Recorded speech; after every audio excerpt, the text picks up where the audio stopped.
Driving with John is coming through!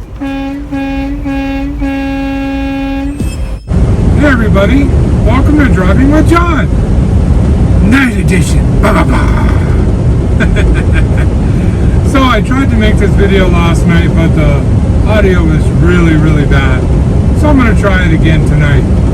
So basically, the gist of this video will be me chatting with you while I'm driving down the road in the middle of the night.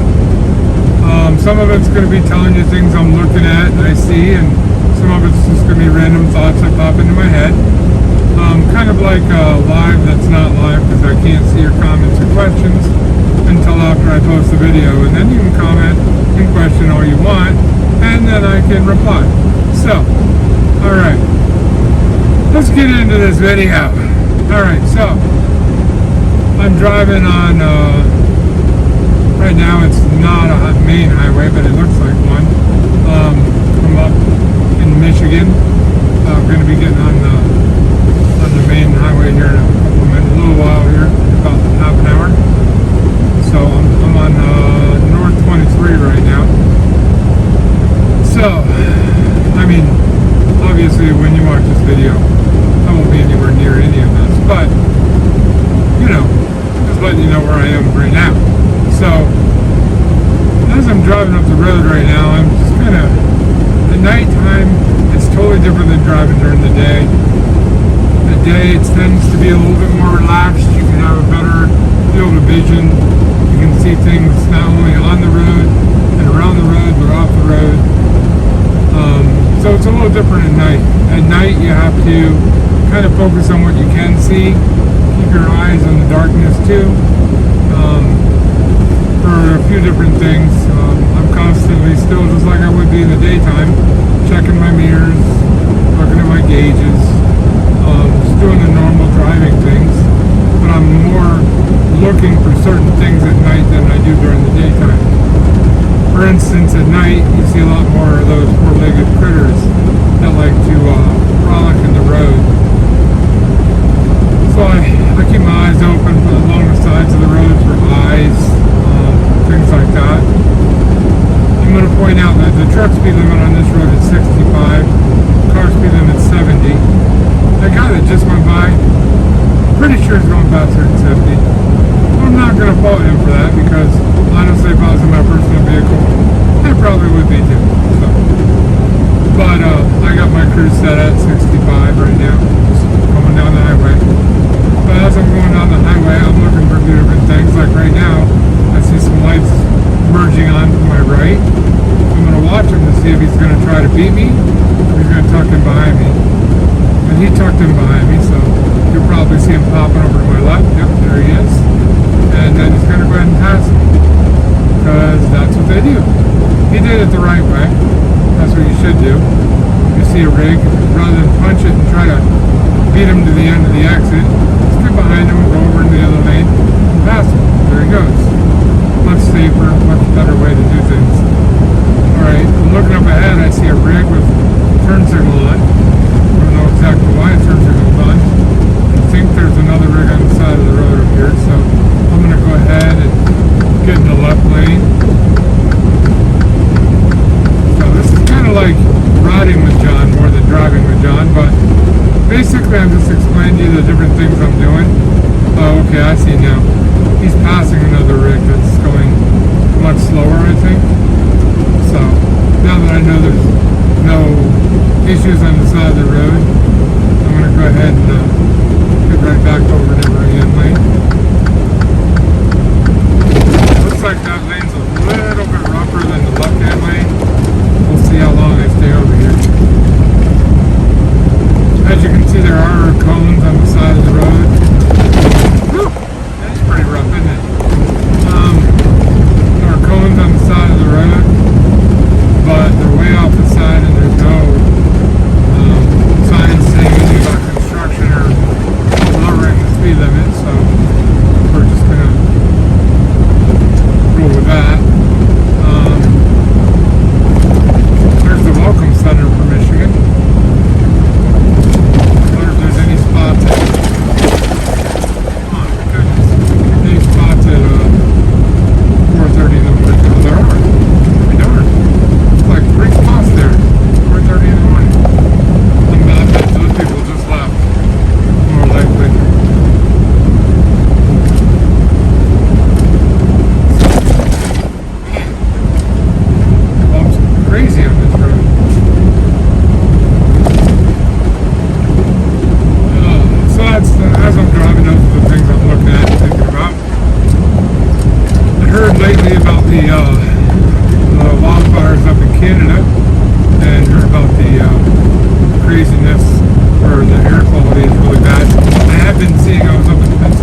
else can we chat about? Alright, we're about 7.5, almost 8 minutes into the video. So do me a favor, if you haven't done this, or if you're new to my channel, hit that subscribe button, hit the like button, and leave me a comment. It's just something letting me know that you're here. That would be great. I'd really appreciate it. It helps my channel out immensely. This will be posted also on YouTube and on Facebook, as both platforms have been doing rather well for me, so I'm going to start posting on both regularly. I have been doing that on YouTube anyway, but more regularly on Facebook. So if you're on Facebook watching this, that's why. I have been posting a lot of links to my videos, but I haven't really been uploading my videos to Facebook as much. But I think I'm going to start doing that more. So let YouTube be YouTube and Facebook be Facebook, and kind of see which one performs better. So as I'm going up the highway here, or the road here, I see there's a rig coming up. He might be going 1 or 2 miles per hour slower than I am right now. So once I get a little bit closer, I'm going to get in the left-hand lane and pass him. I'm looking at my mirror behind me. I see headlights, but they're like probably 2 miles behind me right now. So I got plenty of clearance for him to get by him. Unfortunately, my truck is governed, so passing another guy going a mile or two faster than or slower than me is going to take a minute. But luckily, there's no one around me, so I can get away with it. As you can see, I'm getting closer and closer by the minute here. He's probably going about, I'd say 63, and I'm going 65, so. Alright, let's go ahead and get in the lane over here.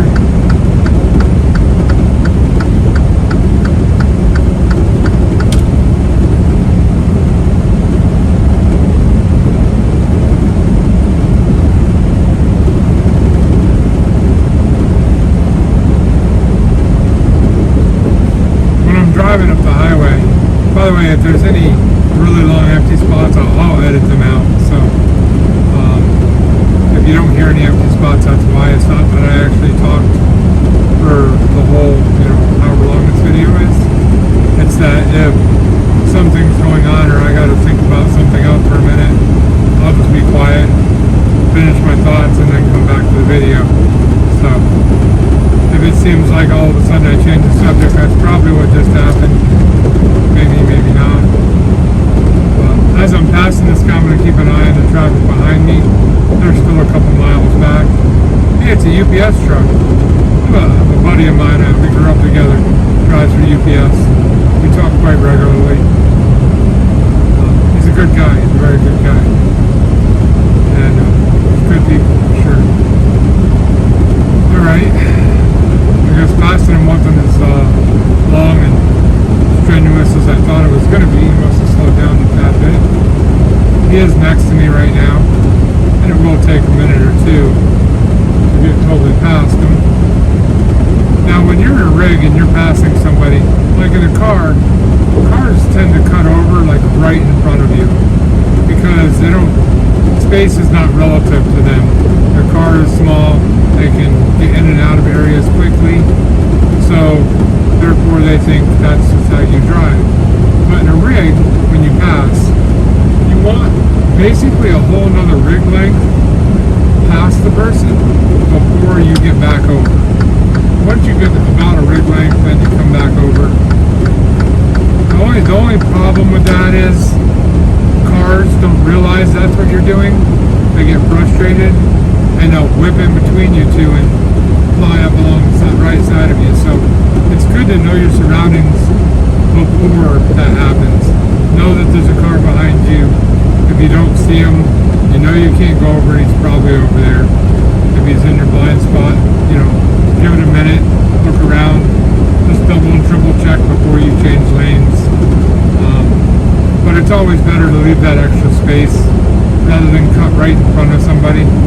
And I would say car drivers should do the same thing, but unfortunately we live in a society everybody's in a hurry and nobody really cares whether they're cutting you off or whatever, as long as they get to where they want to go as fast as they want to get there, and they don't want you to be in their way. So I got a car come up here on my left. It should be on screen right about there. He came from quite a ways back while I was passing. I saw him coming, but he was far enough back where I didn't have to worry about him cutting over like I was explaining.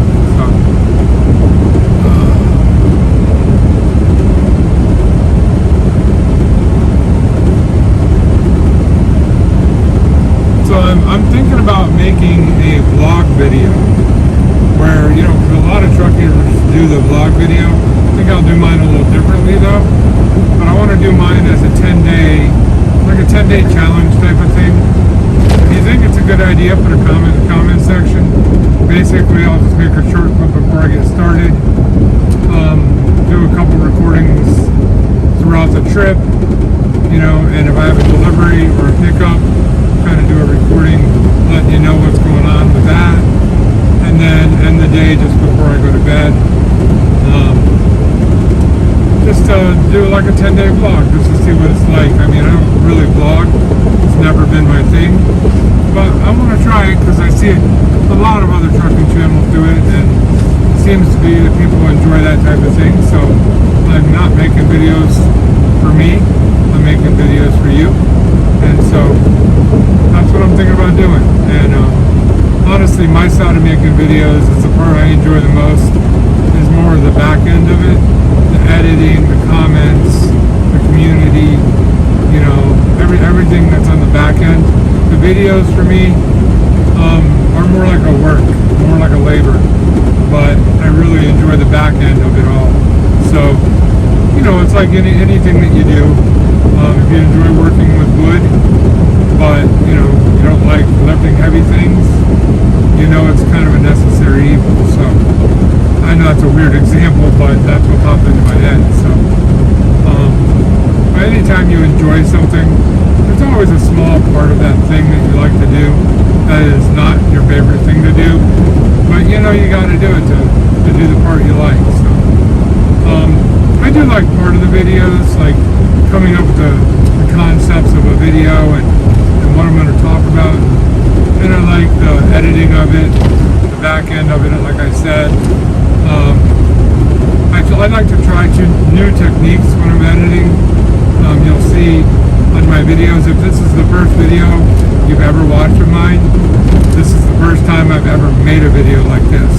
So, congratulations, you're my test person for this video. Please watch it and let me know what you think in the comment section. And don't forget to give me a thumbs up and subscribe. So,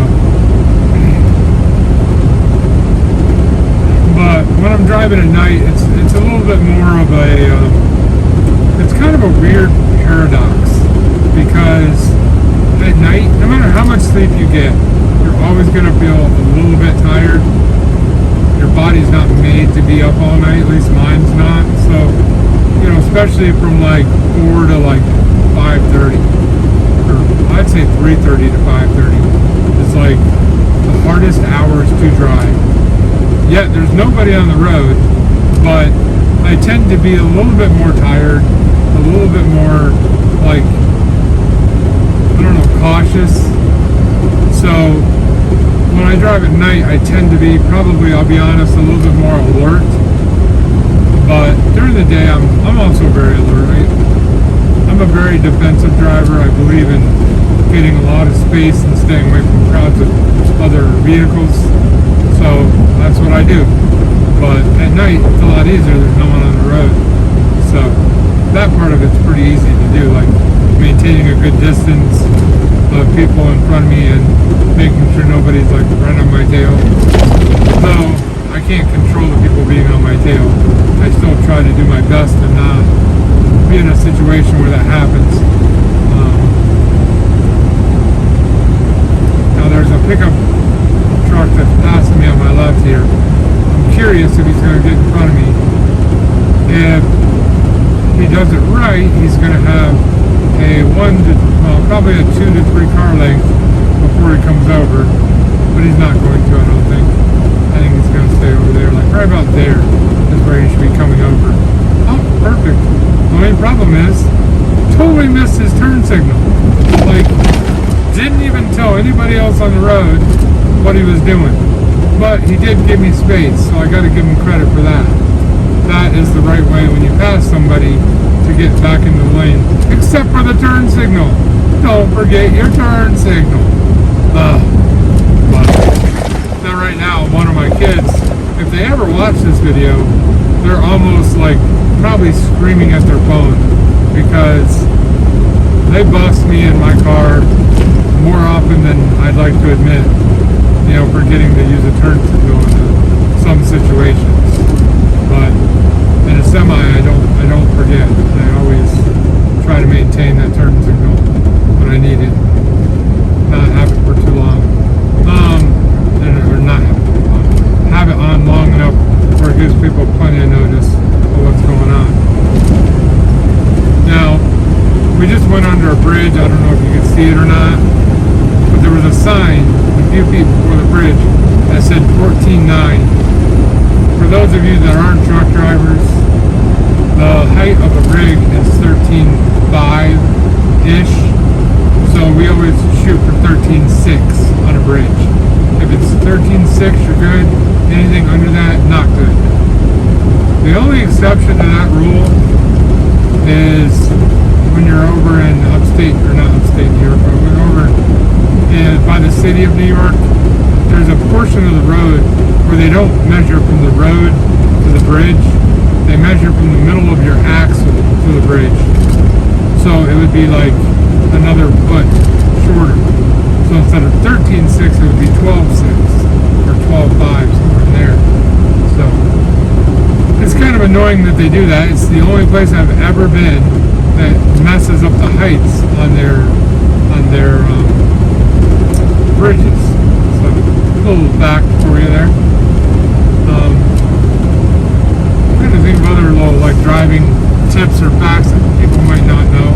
Most people know the exit number is usually the mile marker. It's not always true.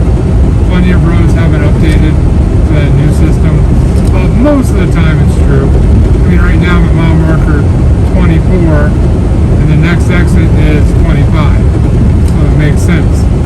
So this road is updated to that newer system. That's true for most highways in the United States. Maybe when you get up to the northeast, up into like Connecticut, Massachusetts area, I've seen a lot where they just haven't updated it all the way yet.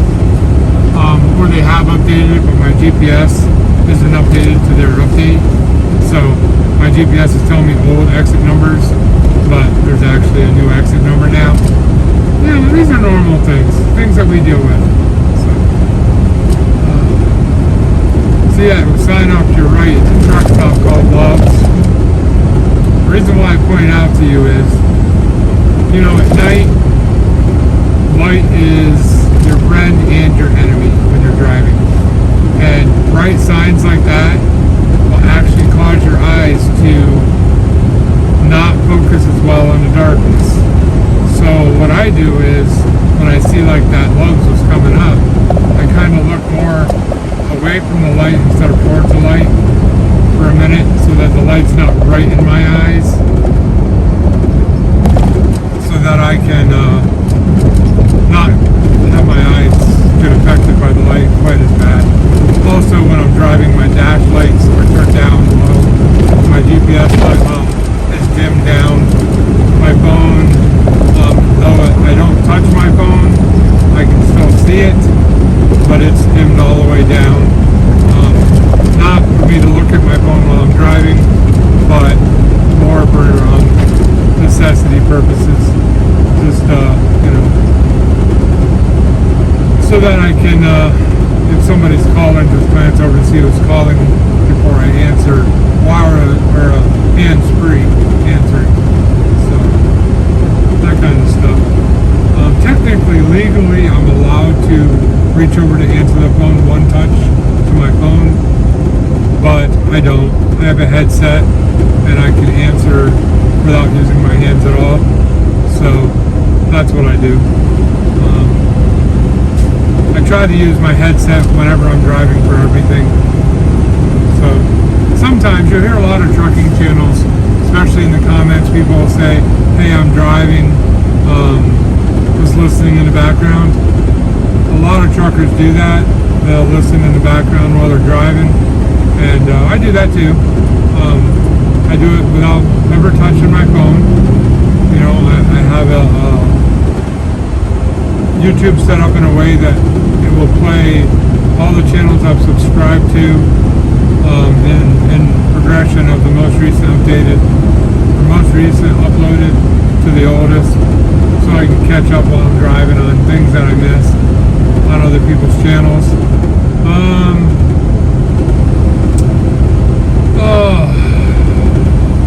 I almost feel like I'm running out of air. I'm not used to talking this much while I'm driving. It's weird.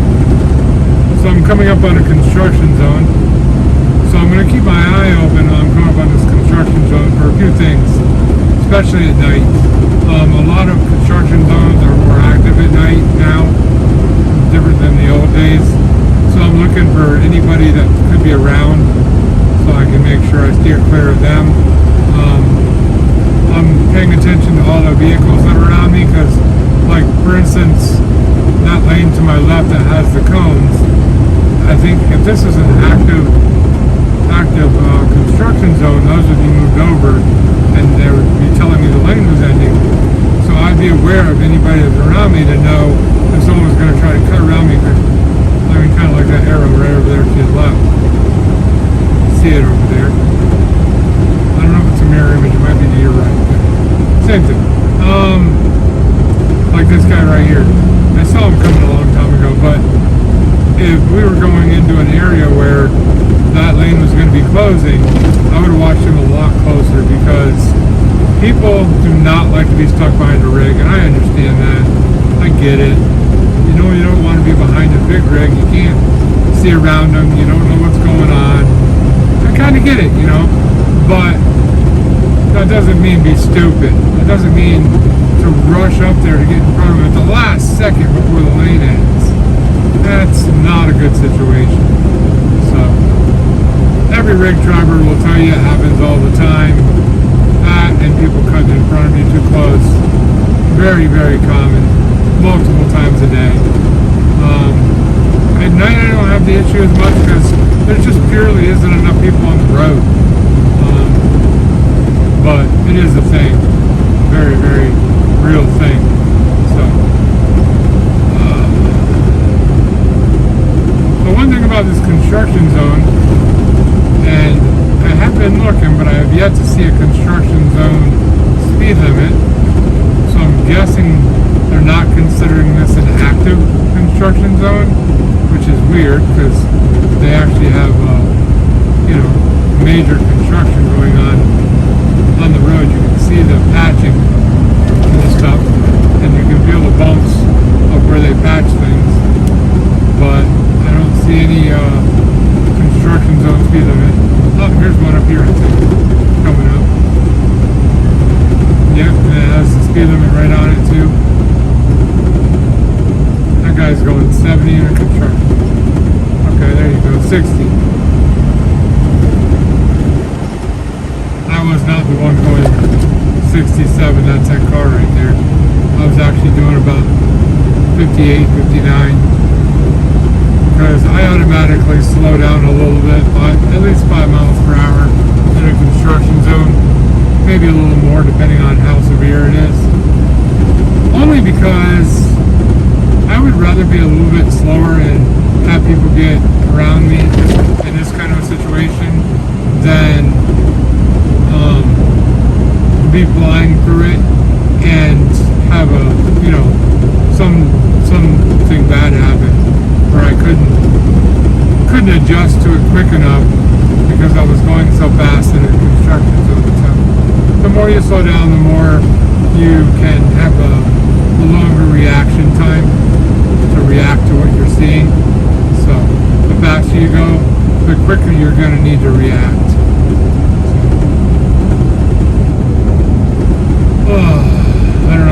see on the bridge, this one's 14.2. Plenty of room. I will say in the construction area, you got to be careful of that though. It's not super common, but I've heard of it happening where they lay a new layer of road on top of the old road and it adds a couple inches to the height and they don't realize it and it makes the bridge not passable by a semi. I'm pretty sure to get figured out pretty quickly, but in that situation you got to be very careful about it.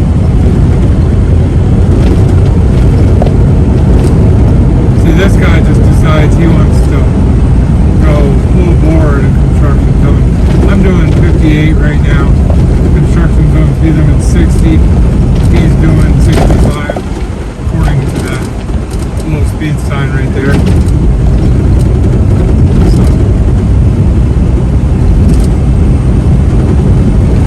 So this is what it's like in a semi at night driving.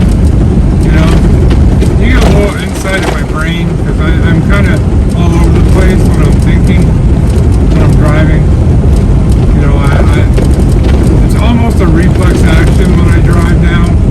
I've been driving long enough at this point where I check my mirrors and my gauges while I'm thinking about other stuff. And then if something's not right, you know, my mind will focus on it. But I don't really need to think about it anymore. When I was new, I was constantly reminding myself, check your mirrors, check your gauges, check your mirrors. You know? But now that I've been driving a while, it's pretty automatic. Man, this is bumpy. I don't know if you guys... 2 miles ahead, straight on I-94 Business North. I don't know if you can see it or not. Sorry for my GPS. But, apparently I'm going on I-94 Business North.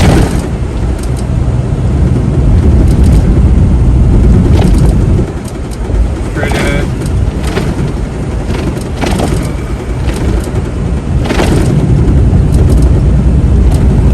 I will tell you another mistake that people do when they drive at night.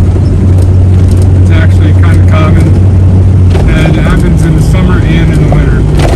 So in the summer, it's a lot cooler at night. So like right now, it's 56 degrees, I think is what it says. And so I don't have my AC on. But my windows are up and I'm chit-chatting with my YouTube channel. And there's a lot of hot air now, because I'm full of hot air. And so... 1 mile ahead, straight on I-94 Business North. So the temperature is getting warmer and warmer in here. And that is what I'm alluding to, the temperature in your truck or in your car. In the summertime, when it gets warm, you tend to get tired. So I usually keep my AC on almost all the time. Even in the wintertime when I'm driving, unless it's brutally cold. Unless it's brutally cold, I usually keep my AC on because... 0.3 miles ahead. Sorry for my awkward silence. I'll get back to that conversation in a minute. Just I got a lot of people around me and people coming up on the exit, and there's a truck on the side of the road, and it's a construction zone, and my GPS is screaming at me, so I just decided to stop talking for a minute so I can focus on everything that's happening around me. Alright, so getting back to that conversation. When it gets warm in your car or truck... 1 mile ahead, stay on S23 north as I-94 Business splits off. As you're driving and your vehicle gets warmer and warmer, you get more and more tired. People don't even realize it, but a lot of times that's why you're tired.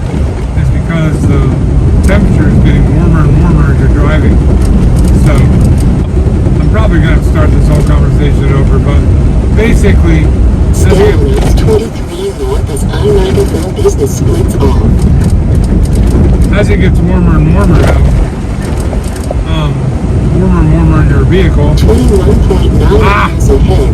Take left exit 60B to I-96 west. Okay. Should be done for a little while now. So, as it gets warmer and warmer in your vehicle, you get more and more tired, and that's true for cars and trucks. In the summertime, it's an issue, obviously, if you just rely on outside temperature at night. In the wintertime, people crank their heat up as hot as they can get it because they're cold, because it's cold outside.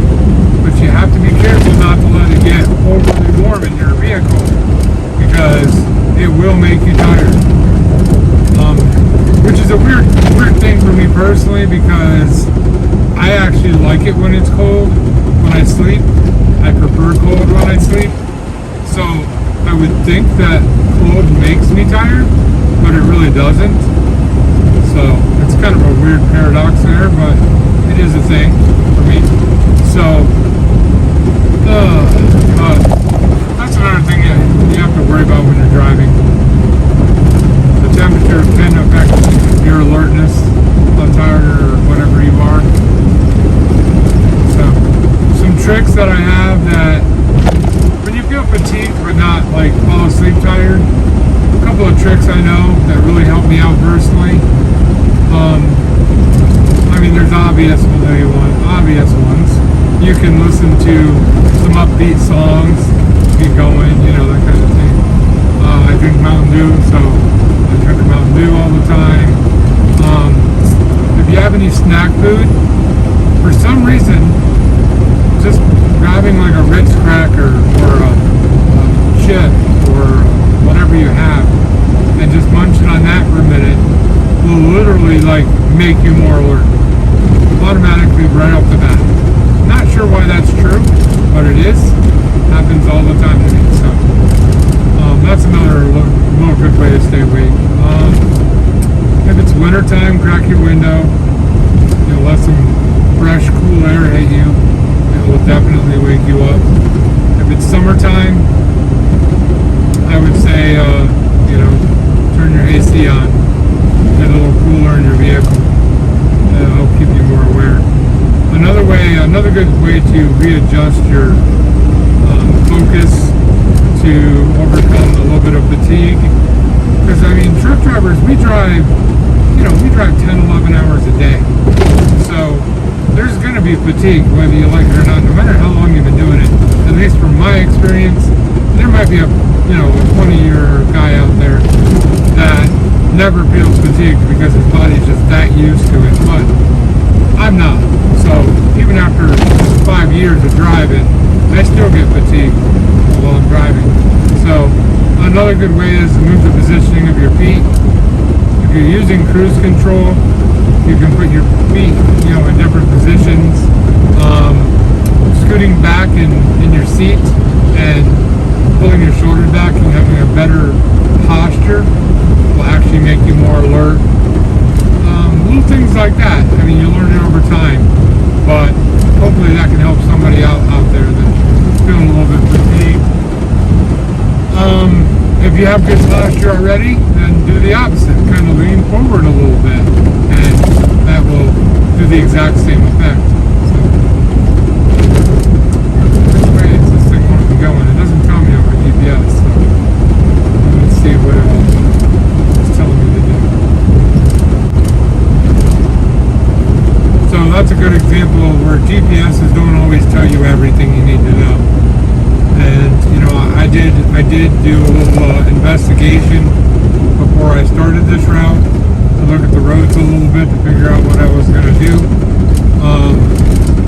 But that doesn't mean a random exit won't pop up that you didn't expect, or like this one right here where the road kind of wise, but the GPS doesn't tell you that.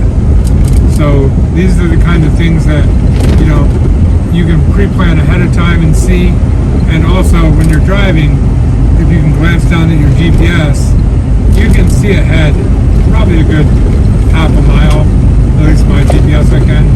So I can see about a half mile before I get there what direction I'm going to be going. So in that circumstance, I just look down and I see I was going to be going to the left. So I stayed in the left-hand 2 lanes. So that way I knew where I was going. So. Now this feels more like an interstate, but it's not. It's still on 23.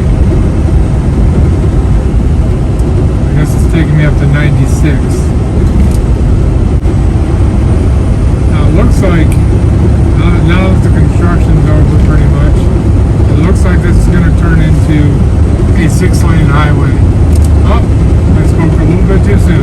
Here comes a sign telling me it's not. So I'm going to stay in this lane, and that way I'll be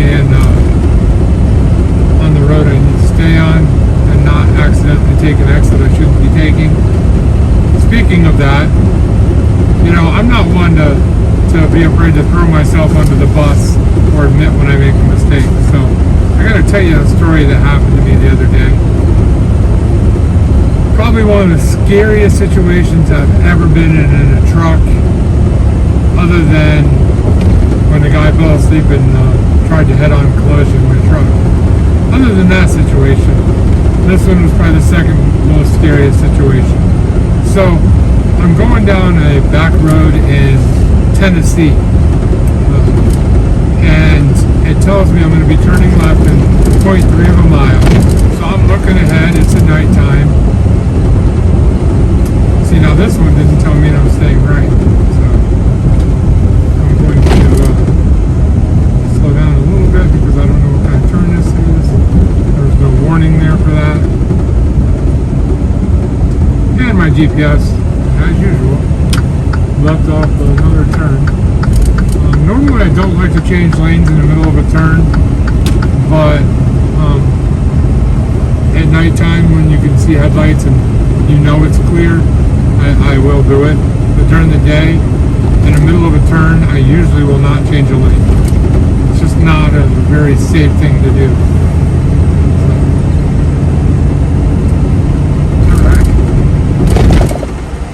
So getting back to the story.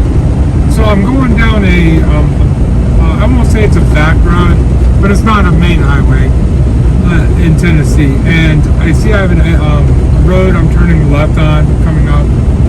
So I get in the left-hand lane, and I'm waiting for the turn lane to start. And I look down, and on my GPS, it shows one road to my left. And it shows me turning on that road. So I get the turning lane and I get over there. And as I start turning, as soon as my tractor is past the point of no return, I notice the road is actually winding off on that turn. And there's a sharp left and a less sharp left. Well, I was going to the sharp left, and I was supposed to go to the less sharp left. So as a truck driver, I can't just stop in the middle of the road and stop traffic. I mean, I could, but it's not really practical and it's not really safe.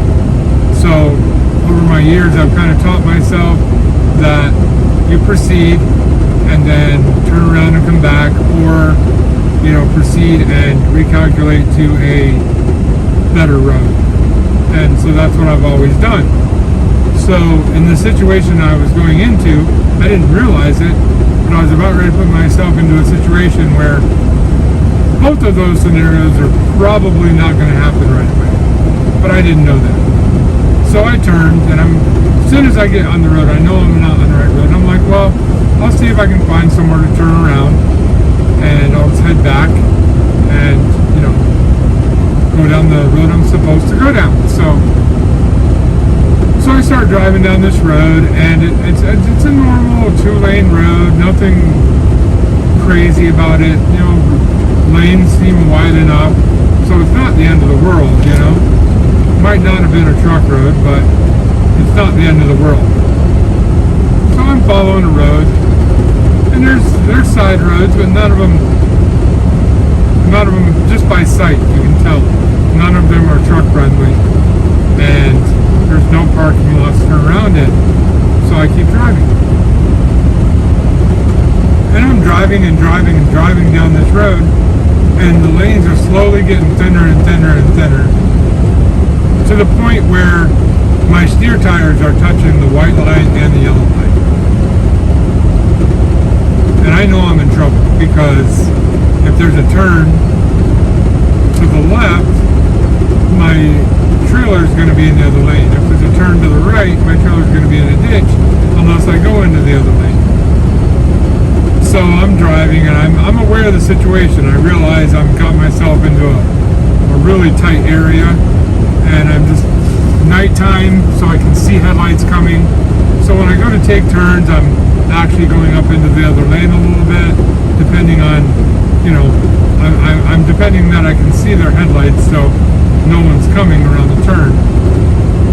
And so I'm going down the road, and it's getting more and more hilly and more curves, until I get to a point where it's almost daylight, and then on top of almost daylight, kind of almost where I am now, the sun's starting to slowly peak up right now.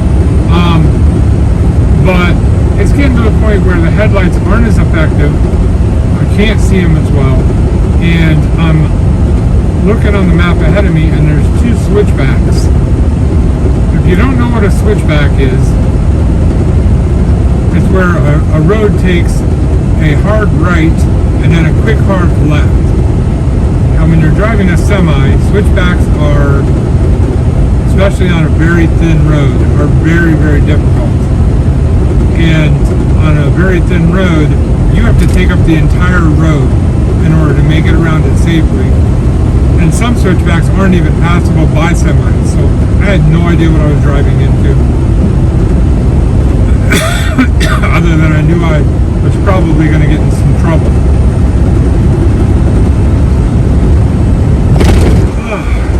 Sorry.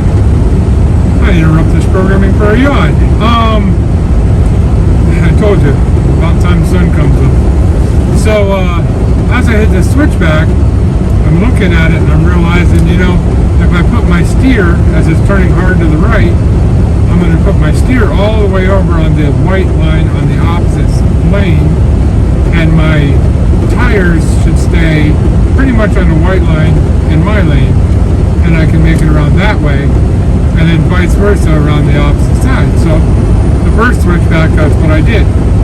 And I took up the entire road all the way around the turn, looking for headlights, struggling to make sure that if I see a headlight, I was going to hit, I had a plan, I was going to hit my horn and start flashing my lights to let them know that they need to stop immediately. And so that was my plan. Again, this whole thing was all because I was a bonehead and I turned on the wrong road. So I can't blame anybody but myself, but it's a bad situation. So I make it around the first switchback. It's tight. I go nice and slow, watching my back tires, watching my front tires. You know, I'm right on the edge on both sides of my truck. And so I make it around. Slow and steady and as safely as I possibly could. And then I see, like I said, there was two switchbacks. I see another one coming. And I'm like, as long as the next one is similar to this one, I should be okay. So I hit the second switchback, and it looks very similar.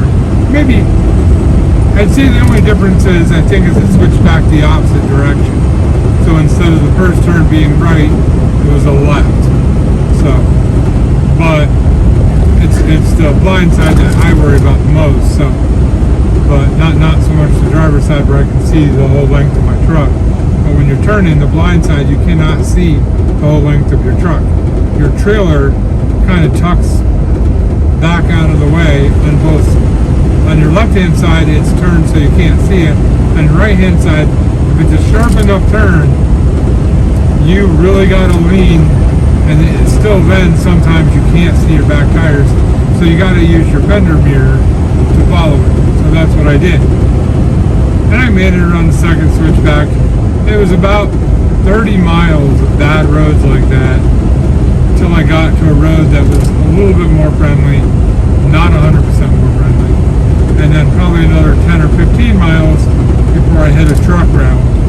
And then I was good after that. And I was very careful to make sure I didn't make those mistakes again. So, that's my story, and I'm sticking to it. But yeah, it was a very interesting thing that happened. So, I've been chit-chatting with you guys going on almost 50 minutes now. I really doubt you all stayed in the video this long, but if you did, I really appreciate it. I'd like to know who you are, so I know who my dedicated fans are. So go down below and put in a pointer finger. I don't care if it's pointing left, right, up, down, or even if it's the middle finger. I don't really care. Just put a pointer finger in the all know that you're one of those dedicated people that stayed on this video until at least the 50-minute mark, which is absolutely amazing, and you're awesome because you're really helping me. And hopefully it was at least educational and somewhat entertaining anyway, listening to my mindless chatter at night while I'm driving. So, all of that being said, guys, the sun's about to come up. I'm honestly getting a little tired of talking. So, my jaw's getting tired of moving. Not so much fun jaw jacking, you know what I mean? So, I'm going to go ahead and probably cut it off here. I want to thank everybody for watching this whole entire video, because if you're listening to me right now, that's what you just did. You're awesome. Thank you so much. If you're a truck driver, hey, keep your rubber on the road, stay between the lines and stay right side up. Keep those tires moving, making that money. If you're one of my non-trucking friends, subscribers, I really appreciate you watching this, and I want you to remember one very important thing. Truckers are people too. Thank you for watching, guys. We'll see you on the next video.